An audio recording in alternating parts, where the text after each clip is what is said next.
Find my own notes.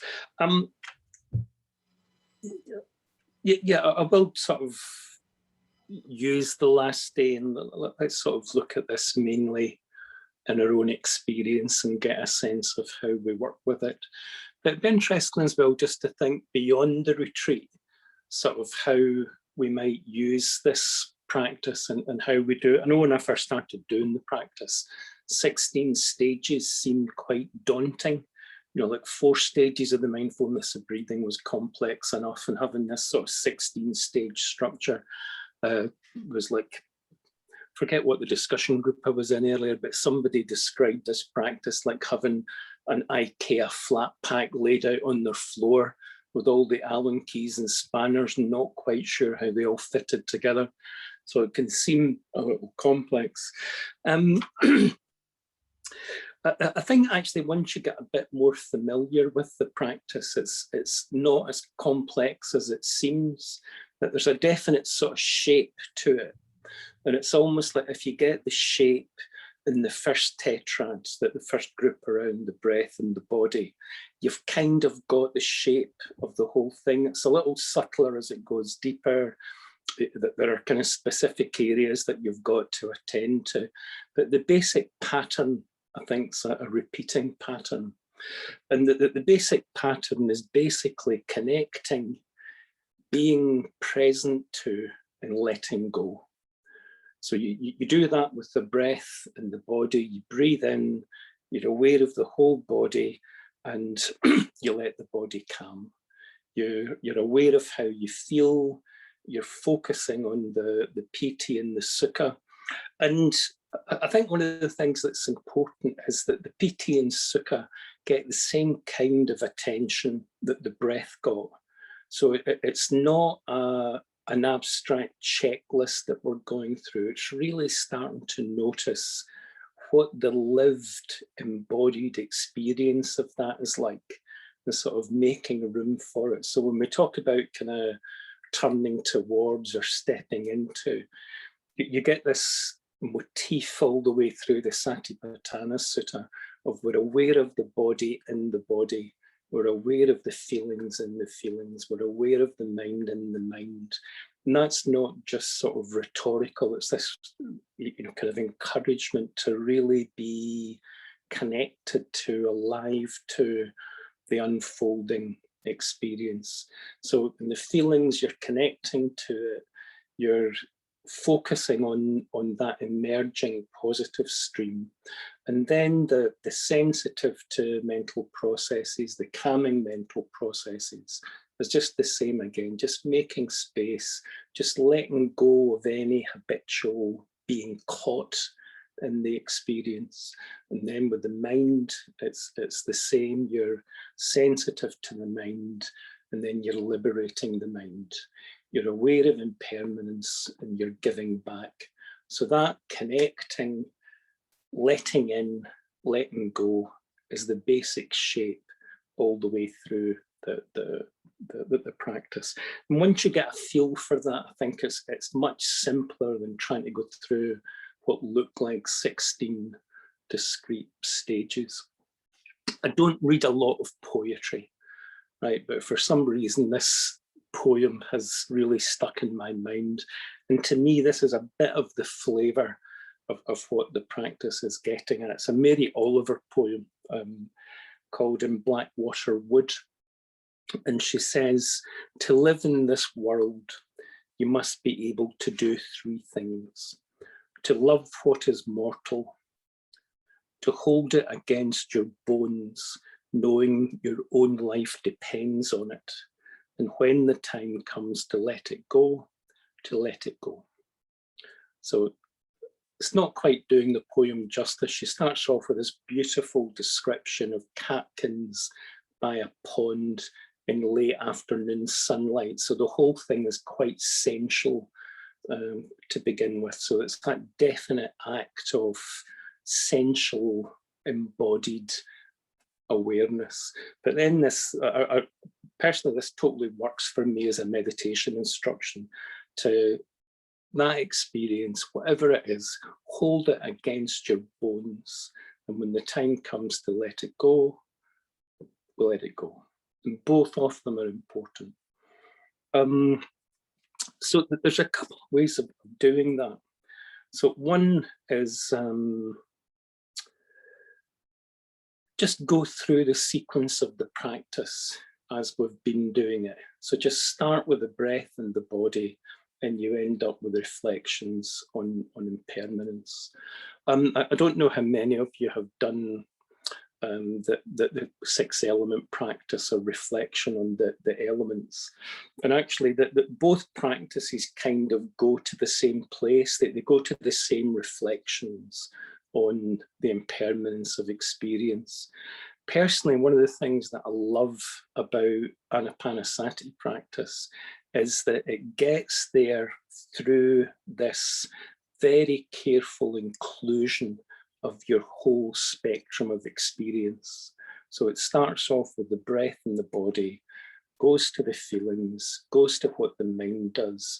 And by this time, you're connected to your whole psyche, your whole psychophysical organism, and the whole being attends to impermanence.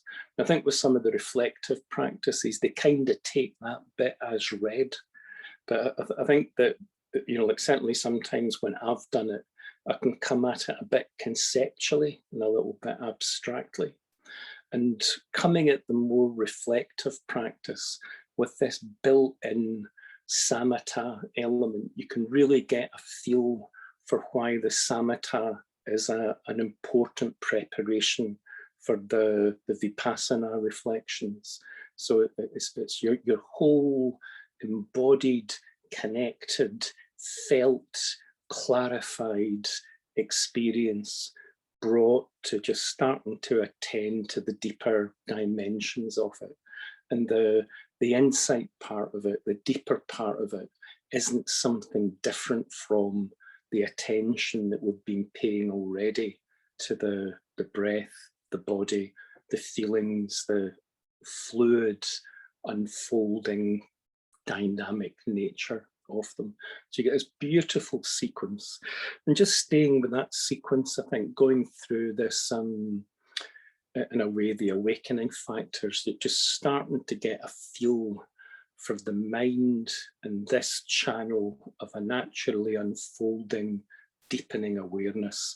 Sequence itself is a really sort of lovely, self-contained practice, I think. Another way of doing the practice, or a sort of related way, is to see it not so much as a straight line, as seeing it as a spiral. So as if 16 stages wasn't enough, I want to recommend 32 stages to you. And one of the ways of doing the practice, this is probably the way I'm finding most useful at the minute, is just get that feel for the shape of it. Go through the whole sequence of connecting to the body, creating space around it, connecting to the feelings, creating space around it, connecting to the mind, creating that space, bringing awareness into the impermanence, and almost using that then as a basis for going a bit more deeply into one of the aspects of the practice. So what you can do in that kind of, it's worth doing, I think, that first pass. And at the end of that, your awareness is a bit more stable. It's got a bit more energy, feeling energy behind it. Your mind's a bit more alive. But then you can go a little bit more deeply into any of the aspects. So, you can just sort of come back to the breath, and then just it becomes a deeper engagement with the experience of the breath. You've got a kind of a more alive awareness by this time, and just starting to attain more, like looking for that sense of clarity and focus, looking for that sense of connection, just that kind of really careful, interested receptivity to what it feels like for the breath to come in and go out. And one of the things that it's worth doing, I think, is as you go through the sequence the first time, just notice where your attention wants to naturally go. So for me, sometimes I'm so all over the place that my breath is, my attention is desperate to just stay with the breath. We'll stay with the breath for most of the practice. But there's other times, like for obvious reasons, one of the kind of real areas of interest for me has been this sort of transition of being aware of the feelings, but not being caught in them, just starting to create that kind of space, even sometimes in the face of quite strongly felt experience. So I've been really interested to get the practice established, but then take my awareness more deeply into that sort of transition of how I'm available to what's emerging and not cut off from it, but at the same time not caught in it. So that's an area for me that's just a recurring kind of pull on where my attention wants to go. And in quite a different way, I've got a kind of sustained interest in this whole impermanence reflection. And it doesn't have the kind of emotional urgency of that feelings tetrad, excuse me. But there's a real kind of consistent curiosity about that deeper looking into the nature of things. So when I'm doing this practice, there's a few areas that quite consistently kind of tug at my attention that I want to go more deeply into. So a way to do that is to, I mean, you could do it on the first pass. You could just decide, I'm stopping with the breath this morning and stay with that. But you can set up the basis and just notice where your interest wants to go and go more deeply into that stage, using the whole practice as a sort of basis and support for that.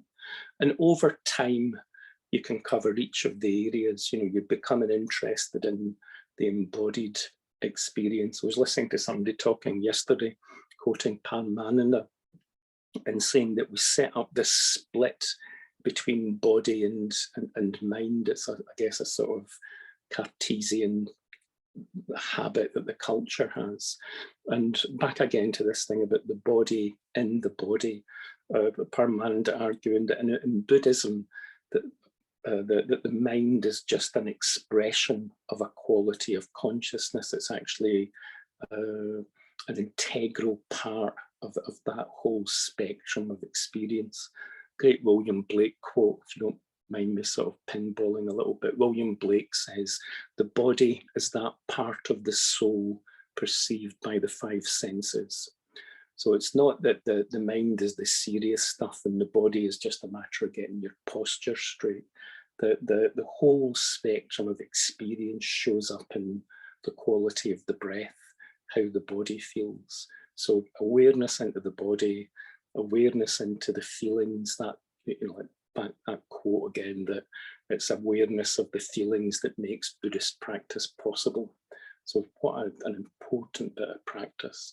So just over time, we give attention to each of those areas of experience that you can kind of trust where your attention naturally goes. You know, you can taste if it wants a bit more salt or not, a bit more spice or not. Where does your attention want to go? So kind of deeper inquiry into each of the stages, or sort of one of the stages. And then when it feels that that's done, just move to the next area that you're naturally interested in. So let's give that a go this morning. We'll go through the practice fairly quickly. So say if we sit for 40 minutes, we'll spend about 20 minutes just building that foundation, going through the shape of the practice, but then just coming back and seeing if there's an area that you would naturally want to give a bit more attention to, and just leaving you to explore that. And if you get to the first stage, you touch the breath and you think this is what I need to do, you're welcome to spend 40 minutes on that if you choose. So again, kind of using your own sensitivity to your experience.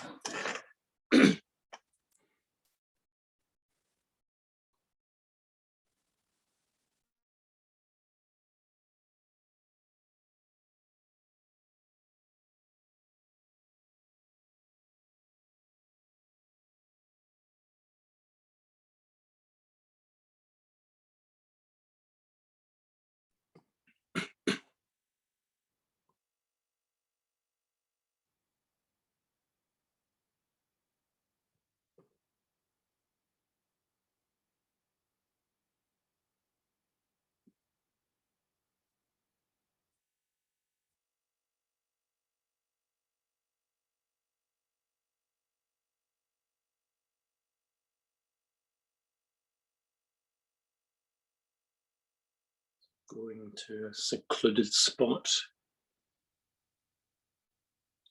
Just giving ourselves a little bit of permission to withdraw from the usual pulls, the usual demands on our attention.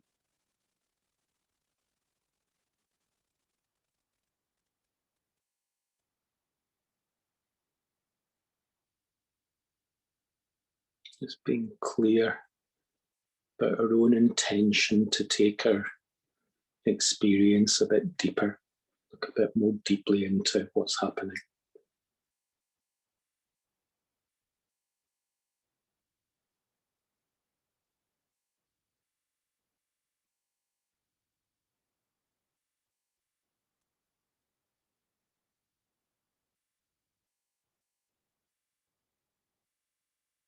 Just connecting to our seat.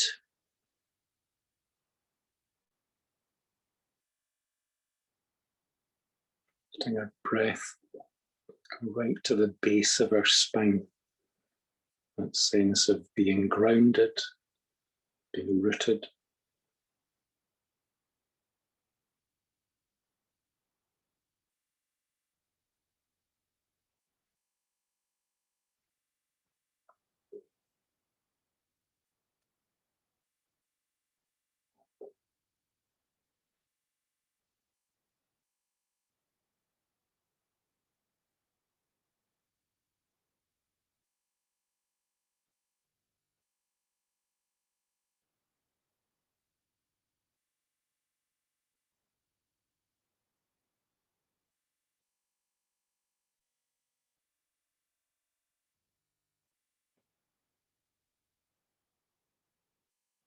And just tuning in to that quality of mindfulness, just what it's like to be a bit more available, a bit more awake in relationship to our experience. Just bringing that quality present in our awareness right now. What does that feel like?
And becoming aware of the next breath coming into our bodies.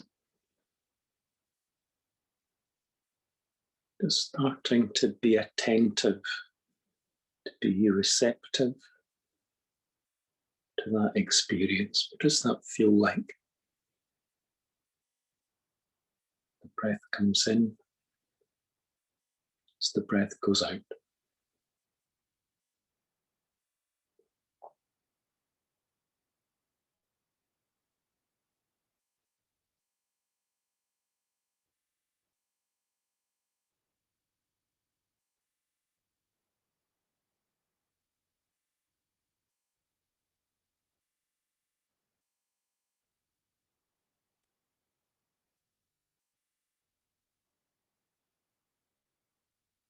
Not rushing this stage. Quality of connection, quality of involvement with the breath sort of sets the pattern, sets the foundation for the whole of the practice that follows. Just starting to be curious, to be alive to what this textured, sensed experience of the breath is like.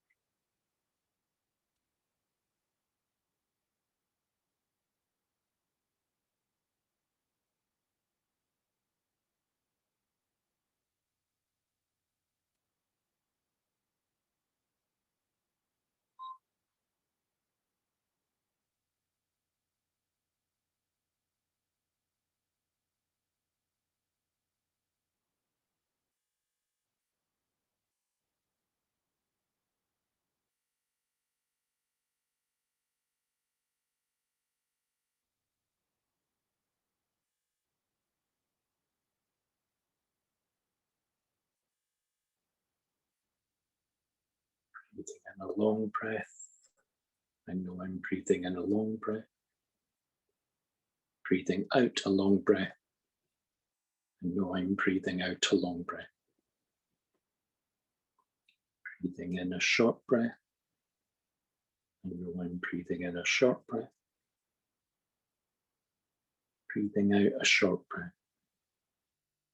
I know I'm breathing out a short breath.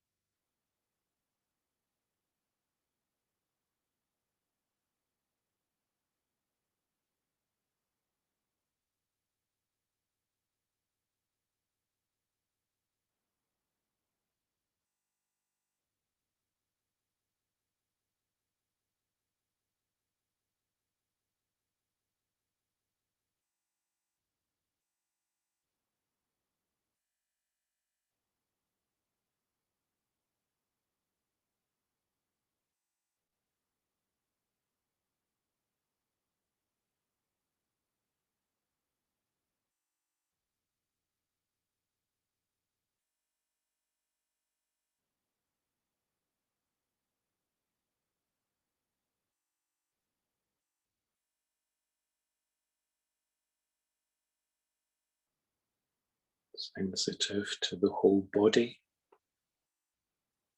I breathe in, I breathe out.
Calming the whole body.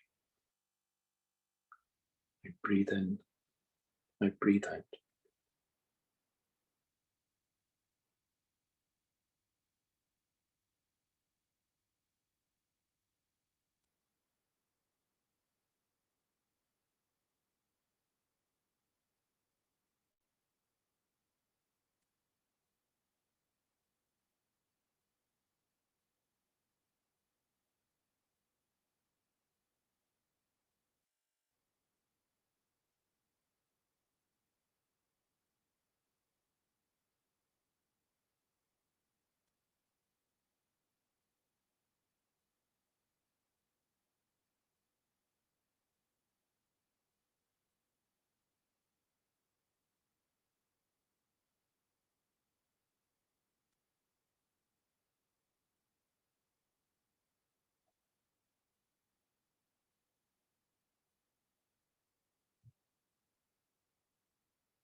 Just becoming aware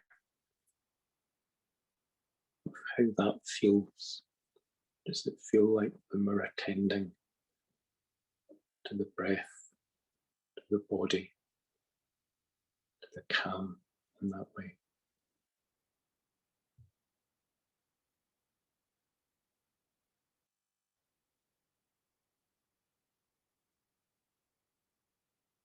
Sense we're not looking at anything new, we're just looking at another aspect of that same experience, how it feels.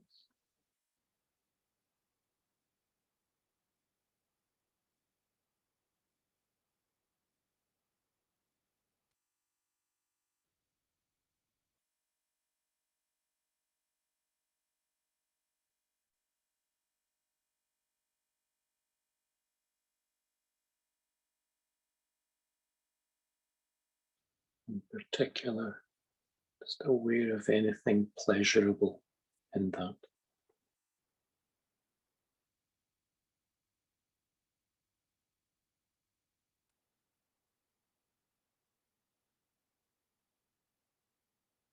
Noticing even if there's pleasure that we're missing.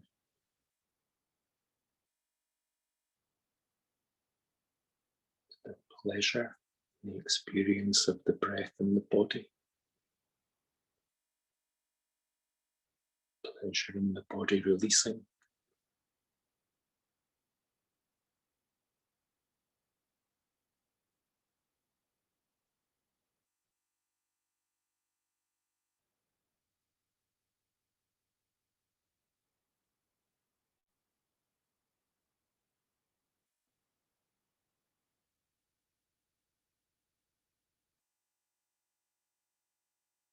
Noticing what's there, allowing it to become a stronger current in our experience.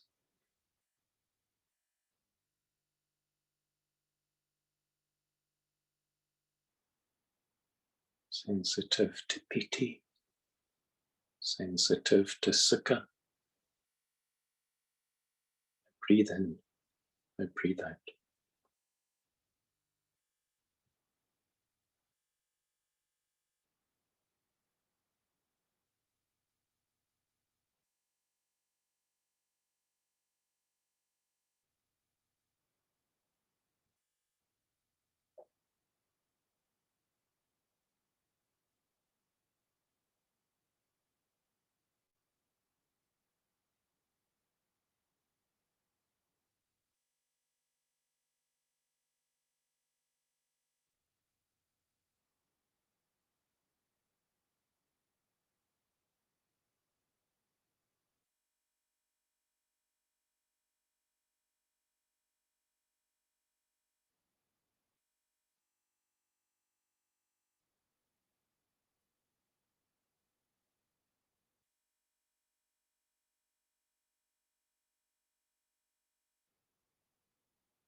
From that sense of connection, from that sense of contentment, just allowing our awareness to broaden out.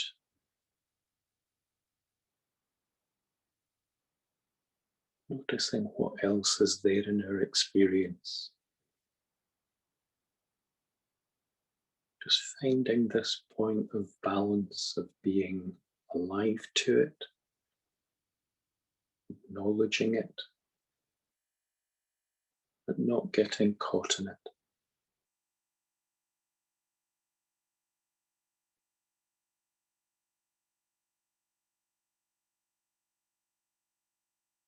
Because whenever we need to, coming back to that sense of stable connection to the awareness and the contentment.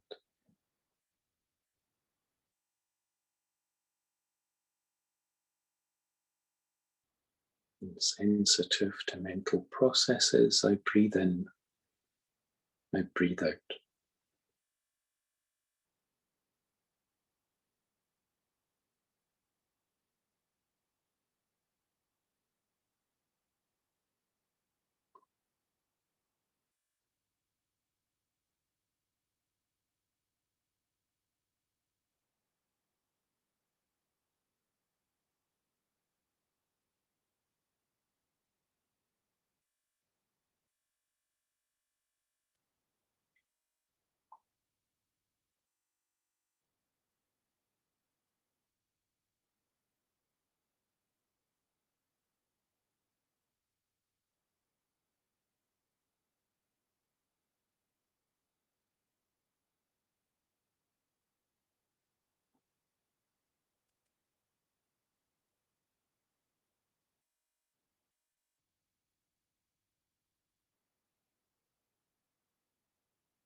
first arising trains of thought, feelings that are pulling us, sense experience.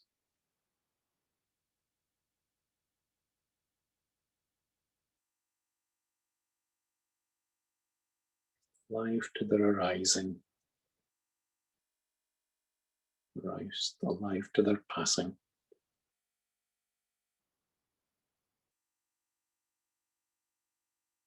Be bearing in mind this image of a mother with her children.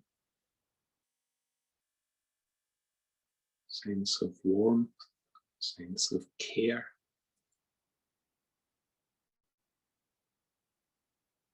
We don't need to join in the game.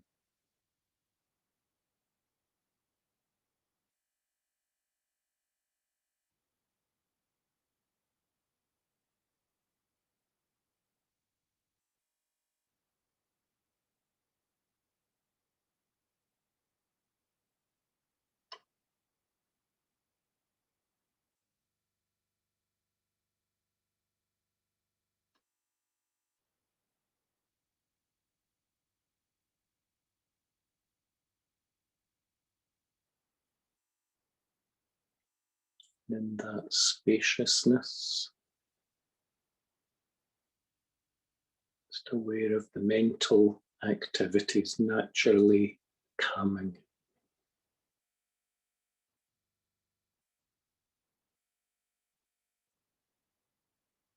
Don't have so much power to catch us or disturb us.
As the mental activities come, we're able to see a little more deeply into the quality of the awareness itself.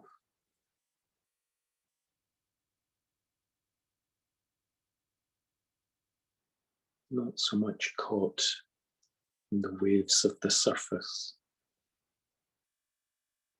able to sink a little more deeply into the water.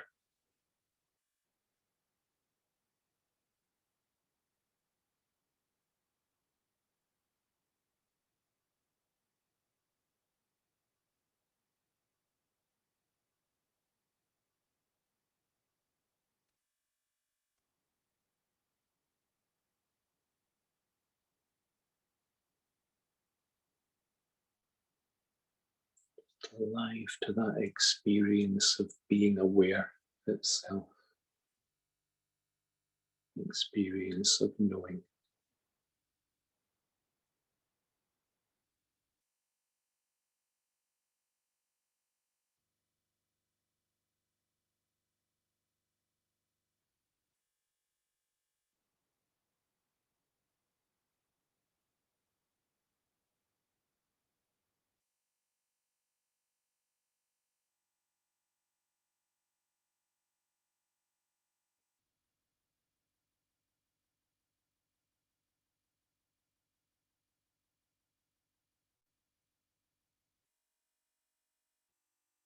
Still there in relationship to the breath, sensitive to the mind. I breathe in, I breathe out.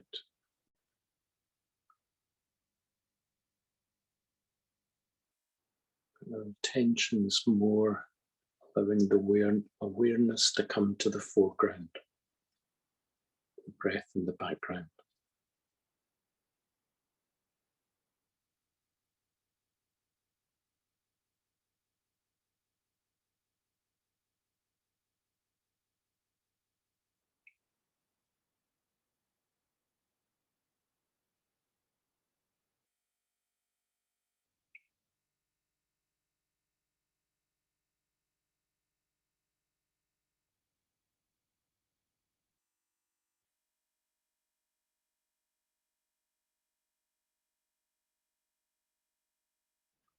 Sense of openness,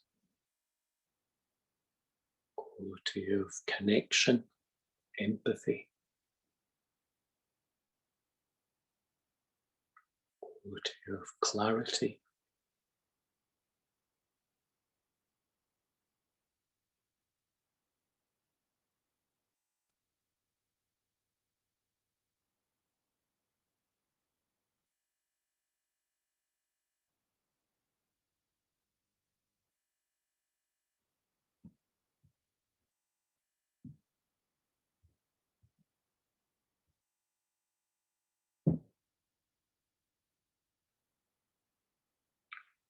just having a sense of what would help that awareness to be a bit more stable.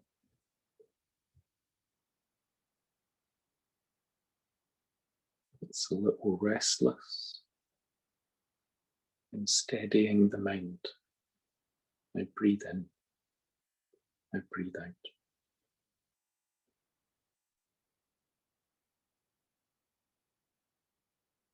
It's a little sluggish, gladdening the mind.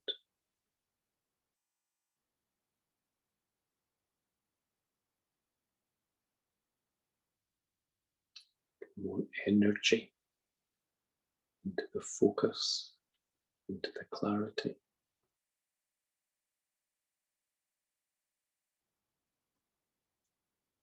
To the joy.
Be just a sense of the mind, and it's freer of how we habitually relate to it.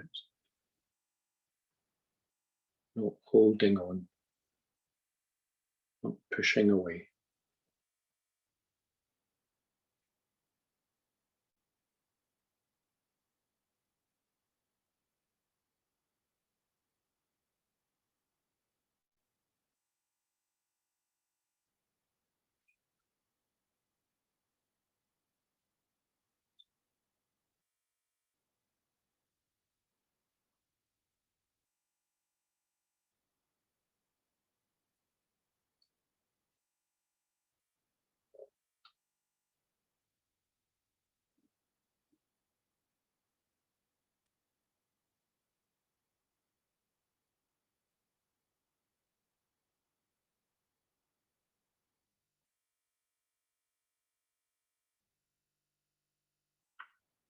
Just bringing that awareness to be a little bit more stable, a little bit clearer.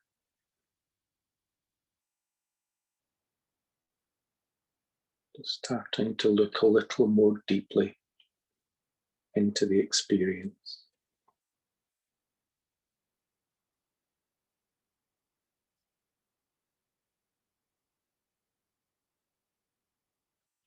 Attending to the breath again. Just becoming aware of the impermanence of it.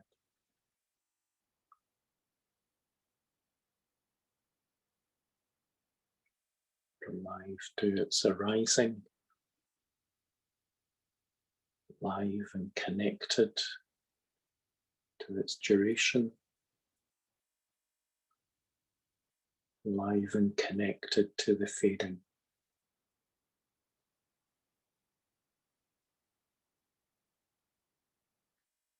Live and connected to that space, that still space between the breaths.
Just aware of that as a basis.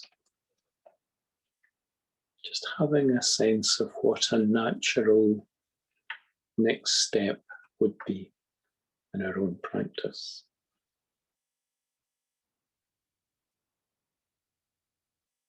It might be that what we need to do is just to relax back into the simple experience of the breath. Don't let the practice get too complex.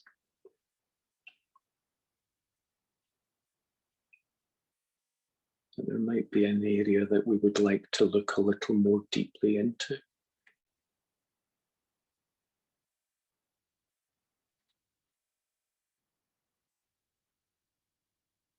Anything in the earlier contemplations that felt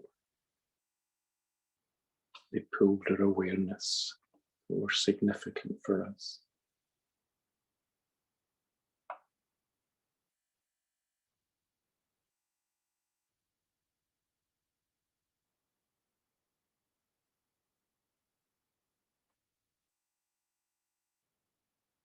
For example, we can bring the awareness back to the breath.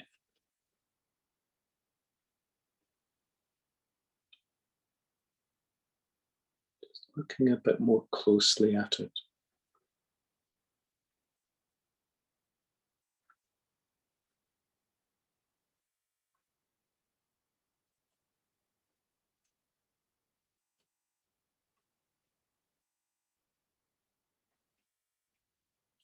What would it be like to bring that more clear, focused attention to the sensations of the breath arising and falling?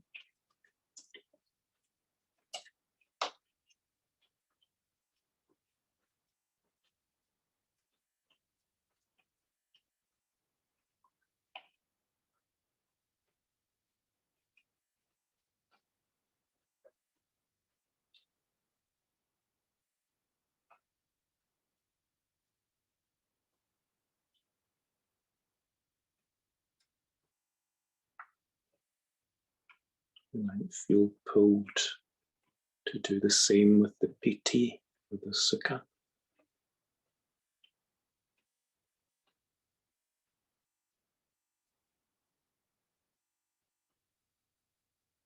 Becoming sensitive again for a moment of the pleasure that's there in the experience.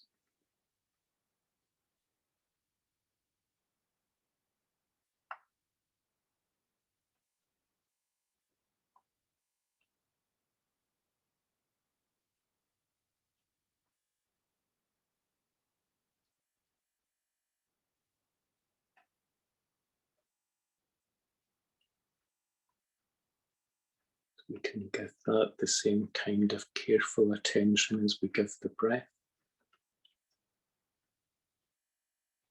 What would it be like to turn more fully towards that, to step into it?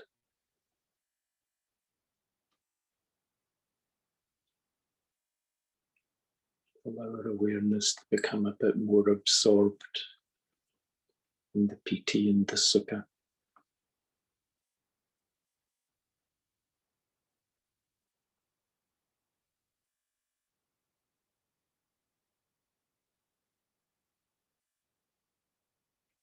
So for the next 5 minutes or so, just having a sense of where your interest would naturally go.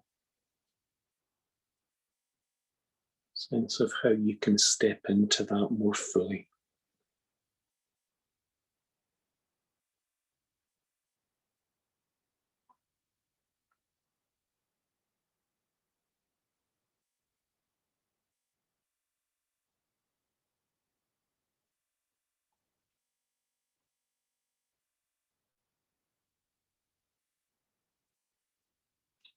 Always using the starting point of the breath.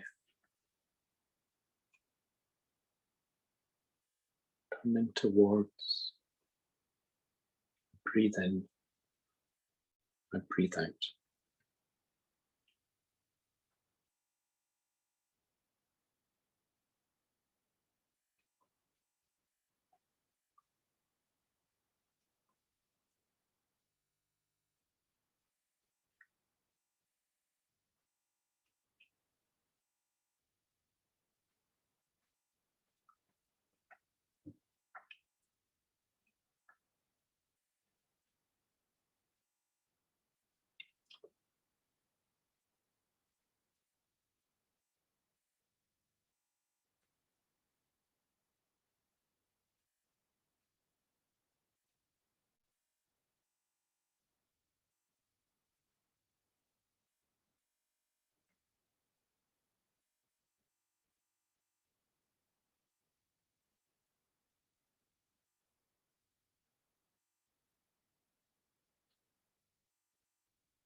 we lose connection with the practice, it's coming back to the breath as the foundation of the whole. Getting back to breathing in, breathing out.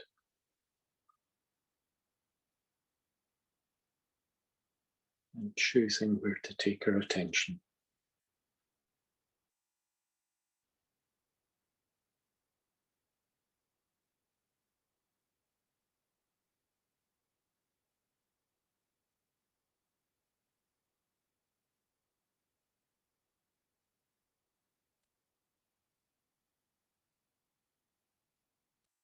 Whatever it is that we're attending to, wherever our attention naturally goes. Just looking for that sense of turning towards, sense of connection to it, holding it as close as our breath.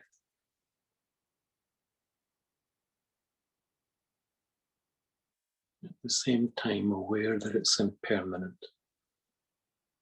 feeling the life in it. It's arising, it's passing.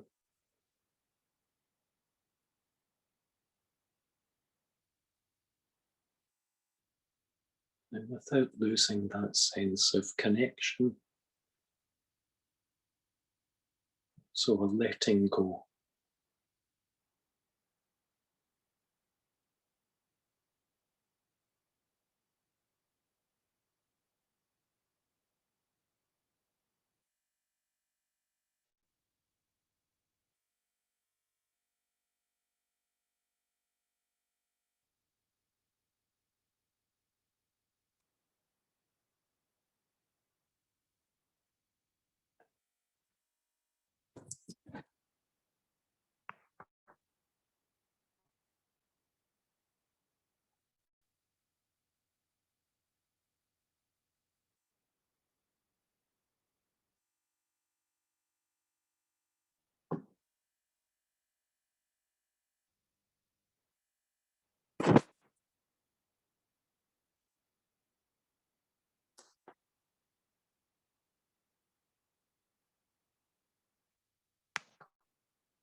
So we'll have a break for 10 minutes.